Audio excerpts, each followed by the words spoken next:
आप सभी को जय मसीह की। मैं परमेश्वर के दास Mahesh Varma. God bless you all. मैं विश्वास करता हूँ आप लोग अच्छे से होंगे। परमेश्वर आप लोगों को आशीष दे, हर एक बंधनों से, हर एक बीमारियों से आप लोगों को बचा कर रखे। हमारा परमेश्वर इतना महान है, इतना दयालु परमेश्वर है कि आप कितने भी पाप में, कितने भी संकट में, कितने भी कर्जे में गुनाह हो, परमेश्वर आपको चुटकियों में निकालना जानता है, क्योंकि वो परम प्रधान है, जीवित खुदा है और आज भी उसके काम जीवित है। आज भी वो जीवित कार्य करता है, लेकिन वो हमारे विश्वास को परखता है, क्योंकि बाइबल कहती है कि बगैर विश्वास परमेश्वर में चलना न होना है। अगर आपका कोई बैरी दुश्मन है, बेशक आप आज आपको गालियाँ दे रहा है, आपको गलत सलत कह रहा है, आपका विरोध कर रहा है, लेकिन परमेश्वर क्या कहता है कि पलटा लेना मेरा काम है। और परमेश्वर का वचन कहता है कि परमेश्वर के हाथ में पड़ना भयंकर की बात है। आप यही बात अपने दिमाग में रखें कि परमेश्वर खुद कहता है कि तेरी लड़ाई मैं लड़ूंगा, तुझे लड़ने की कोई ज़रूरत नहीं है। आज मुझे कोई गालियाँ दे, कोई कुछ करे, कोई विरोध करे, कुछ भी करे, लेकिन मेरा परमेश्वर मेरे साथ है। हमें आत्मा में रहना है, आत्मिक रहना है और प्रार्थना में बने रहना है, उपवास में, वचनों में, क्योंकि अगर ये वचन परमेश्वर के हमारे दिमाग में, हमारी ज़िंदगियों में रहेंगे तो कोई भी शैतान, कोई भी बीमारी, कोई भी कर्जा हमारा कुछ नहीं बिगाड़ पाएगी,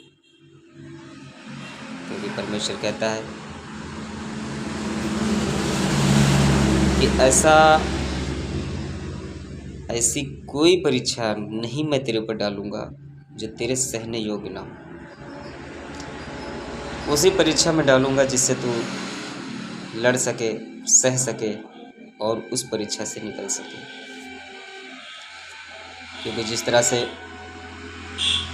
हमने स्कूल में पढ़ाई की और आज भी पढ़ाइयाँ होती हैं, पहले टेस्ट पेपर होते हैं और फिर छमाही के पेपर होते हैं और फिर फाइनल पेपर होते हैं। अगर हम परीक्षा सही से दे पाते हैं तो पास होते हैं, अगर उस परीक्षा में विफल हो गए तो हम फेल हो जाते हैं। उसी तरह परमेश्वर भी हमारी परीक्षा लेता है, क्योंकि परमेश्वर हमारा इतना महान है कि उसकी जितनी भी प्रशंसा की जाए उतनी कम है। मैं परमेश्वर का धन्यवाद करता हूँ कि परमेश्वर ने मुझे पापों से, गलत कामों से, नशापत्ती से, हर एक बुरी संगति से बचाया। आज भी मैं अपने परमेश्वर का पल पल, हर एक सेकंड धन्यवाद करता हूँ। और परमेश्वर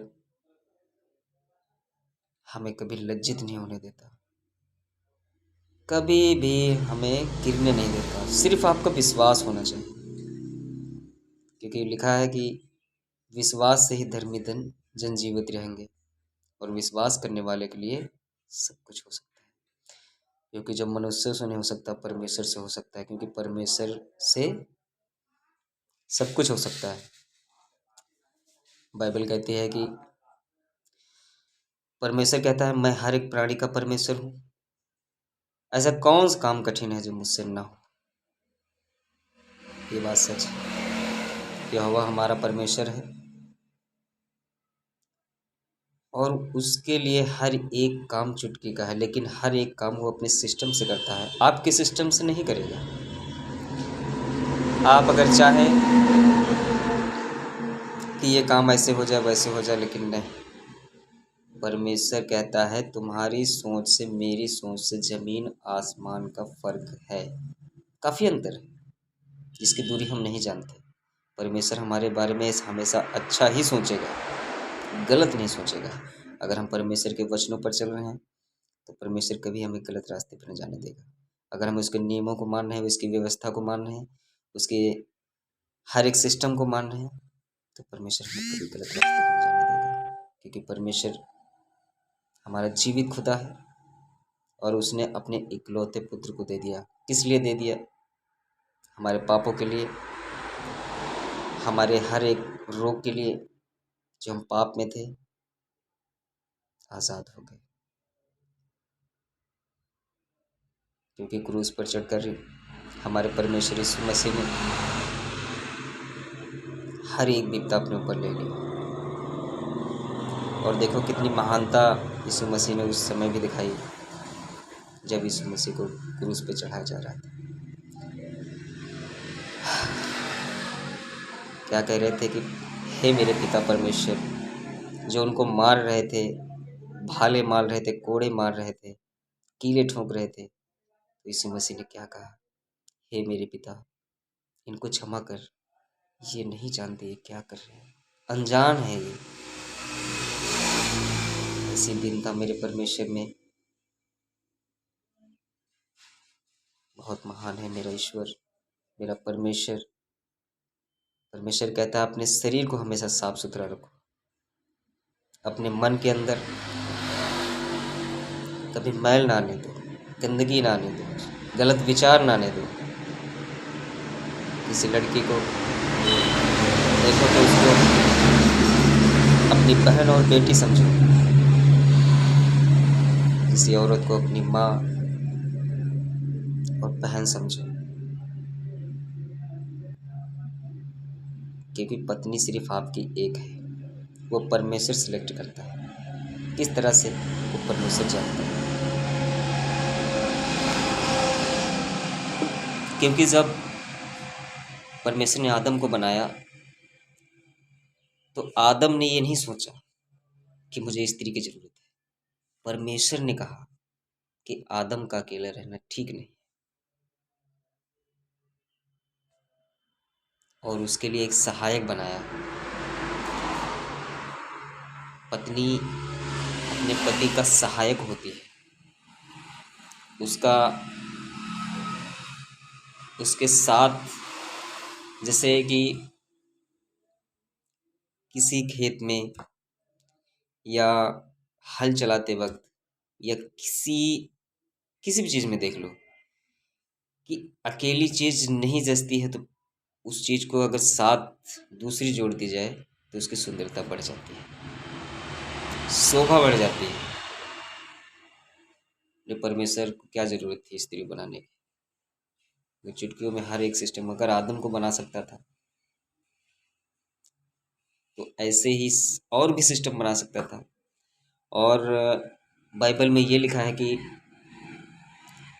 परमेश्वर ने हर एक चीज़, पेड़ पौधे, जीव जंतु और रेंगने वाले कीड़े, समुद्र की मछलियाँ, और ये हर एक चीज़ अपने वचनों से बनाया। कहा ये ऐसी चीज़ बन जाए, वो बन गई। पेड़ बन जाए, बन गया। जल को एक अलग किया, सूखे को अलग किया। लेकिन इंसान को वचनों से नहीं बनाया। इंसान को परमेश्वर ने अपने हाथों से बनाया, मिट्टी से।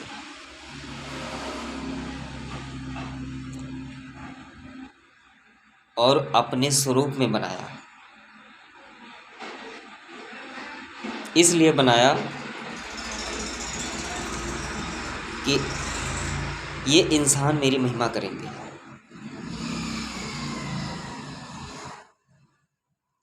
लेकिन आजकल लोग अपनी प्रशंसा, अपनी बड़ाई, अपना सब कुछ परमेश्वर को लोग भूल जाते हैं। लेकिन वो सब जानता है कि आज नहीं तो कल सुधर जाएंगे। परमेश्वर सुधरने का भी मौका देता है, एक बार नहीं कई बार सुधरने का मौका देता है। वो क्षमा करने वाला परमेश्वर है, क्योंकि परमेश्वर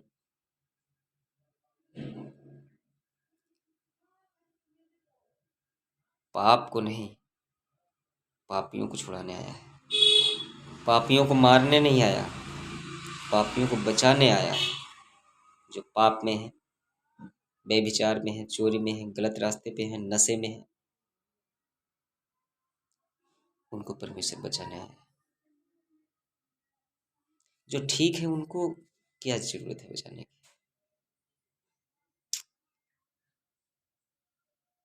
बाइबल में लिखा है कि वैद्यों को बीमारों को जरूरत है, अच्छे भलों को नहीं।